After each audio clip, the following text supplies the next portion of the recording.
தூங்காதே தம்பி தூங்காதே, சோம்பேறி என்ற பெயர் வாங்காதே, தூங்காதே தம்பி தூங்காதே.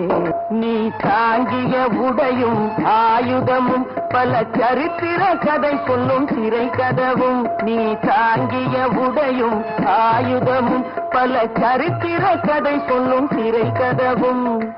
சக்தி இருந்தால் உன்னை கண்டு சிரிக்கும், சக்தி இருந்தால் உன்னை கண்டு சிரிக்கும், சத்திருந்தால் உனக்கு இடம் கொடுக்கும். நல்ல பொழுதையெல்லாம் தூங்கி கெடுத்தவர்கள் நாட்டை கெடுத்ததுடன் தானும் கெட்டார். நல்ல பொழுதையெல்லாம் தூங்கி கெடுத்தவர்கள் நாட்டை கெடுத்ததுடன் தானும் கெட்டார். சிலர் அல்லும் பகலும் தெருக்கல்லாயிருந்து விட்டு அதிர்ஷ்டம் இல்லை என்று அலட்டிக் கொண்டார். விழித்துக் கொண்டோரெல்லாம் பிழைத்துக் கொண்டார்.